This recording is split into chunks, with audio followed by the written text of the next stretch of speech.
सबसे पहले मैं पुलवामा के आतंकी हमले में शहीद जवानों को आदरपूर्वक श्रद्धांजलि अर्पित करता हूं। उन्होंने देश की सेवा करते हुए अपने प्राण न्योछावर किए हैं। दुख की इस घड़ी में मेरी और हर भारतीय की संवेदनाएं उनके परिवार के साथ है।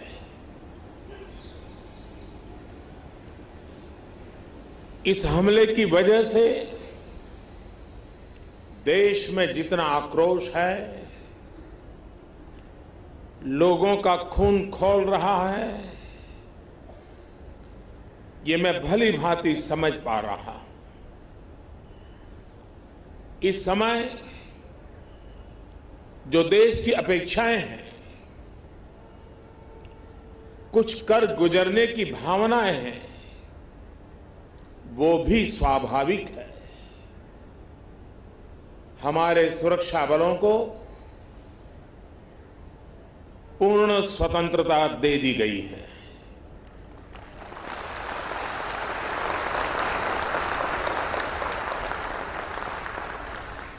हमें अपने सैनिकों के शौर्य पर,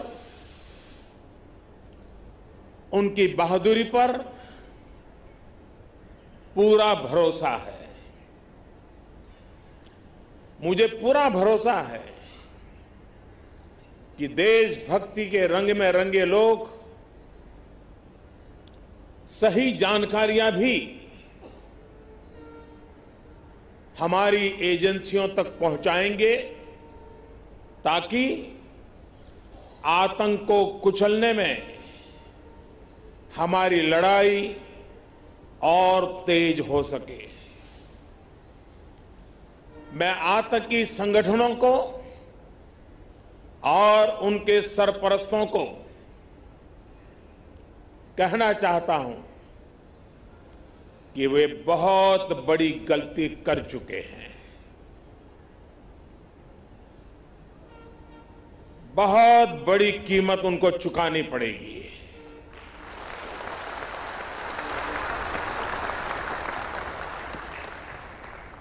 मैं देश को भरोसा देता हूं कि हमले के पीछे जो ताकतें हैं, इस हमले के जो भी गुनहगार हैं, उन्हें उनके किए की सजा अवश्य मिलेगी।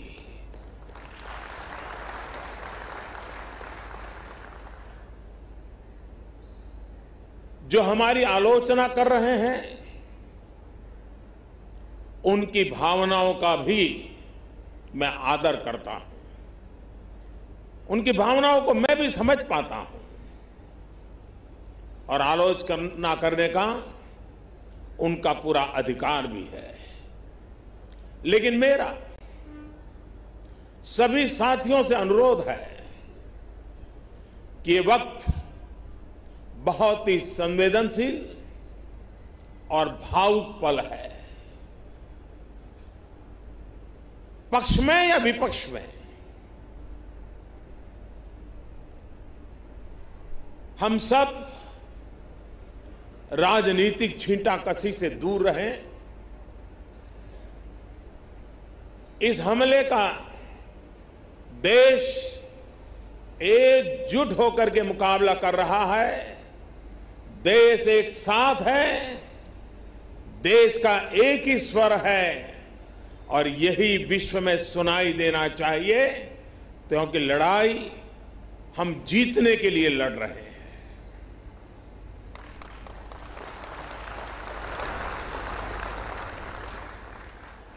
पूरे विश्व में अलग थलग पड़ चुका हमारा पड़ोसी देश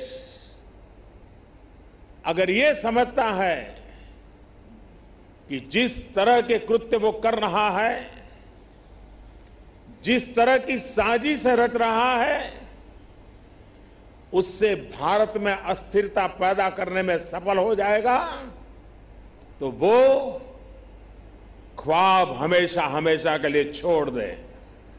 वो कभी ये नहीं कर पाएगा और न कभी ये होने वाला है।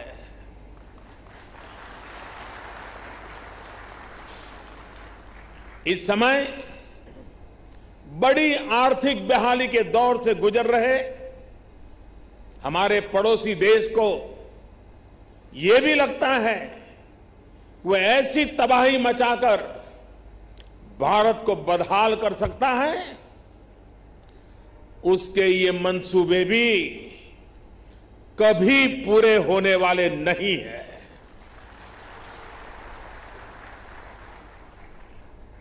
वक्त ने सिद्ध कर दिया है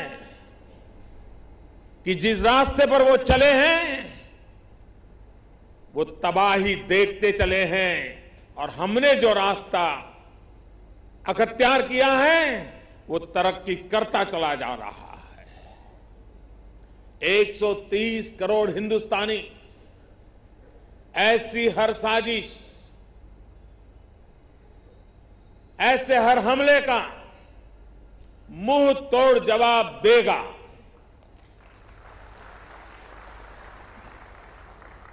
कई बड़ों देशों ने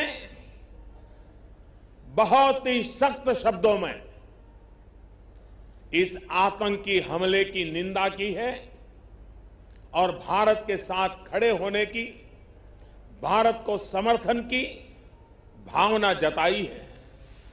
मैं उन सभी देशों का आभारी हूं और सभी से आह्वान करता हूं कि आतंकवाद के खिलाफ सभी मानवतावादी शक्तियों को एक होकर के लड़ना ही होगा। मानवतावादी शक्तियों ने एक होकर के आतंकवाद को परास्त करना ही होगा। आतंक से लड़ने के लिए जब सभी देश एक मत, एक स्वर, एक दिशा से चलेंगे तो आतंकवाद कुछ पल से ज्यादा नहीं टिक सकता है। साथियों, पुलवामा हमले के बाद अभी मनस्थिति और माहौल दुख के साथ आक्रोश से भरा हुआ है। ऐसे हमलों का देश डटकर मुकाबला करेगा, यह देश रुकने वाला नहीं है।